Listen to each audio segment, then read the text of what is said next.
ఏంట్రా ఇదో కారో లారీయో కాదు కింద పడి చావడానికి. నాకు కారు అన్న లారీ అన్న భయం భయ్యా, అందుకే బైక్ చూస్ చేసుకున్నా చావడానికి. అయినా బైక్ కింద పడిపోయి చచ్చిపోయేంత కష్టం ఏమొచ్చిందిరా నీకు?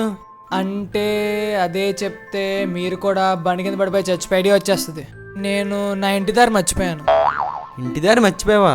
ఎదవ వాటం నువ్వును. కరెక్టేరా, నువ్వు చెప్పింది నిజమే. నా బైక్ కింద పడి నేనే చచ్చిపోతాను రా. ప్లీజ్ భయ్యా హెల్ప్ చేయ భయ్యా, ప్లీజ్ భయ్యా, నేను మా ఇంటికి వెళ్ళాలి భయ్యా, ప్లీజ్ భయ్యా ప్లీజ్. సరే నీ కన్ఫ్యూజన్ ఏంటో చెప్పు, నేను క్లారిఫై చేస్తాను. అదే నా కన్ఫ్యూజన్. అదేం కన్ఫ్యూజన్ రా?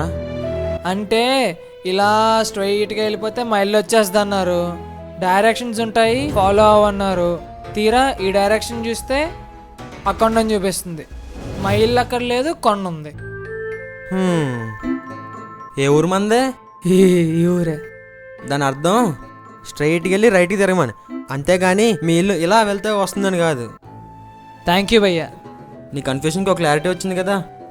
వచ్చింది భయ్యా. అయితే ఈ శుభ సందర్భంలో నేను వెళ్ళి పిస్ కొట్టొస్తానే. ఓకే.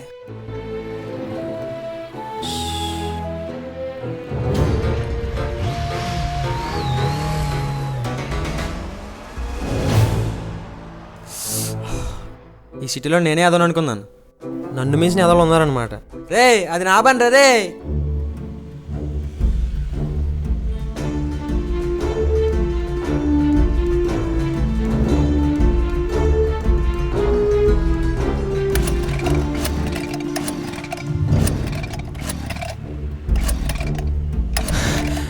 ఏంట్రా? భయ్యా థ్యాంక్స్ భయ్యా, ఇది నా బైక్ భయ్యా. ఎవడో దొబ్బుకెళ్ళిపోయాడు, పెట్రోల్ లేదని వదిలేశాడు.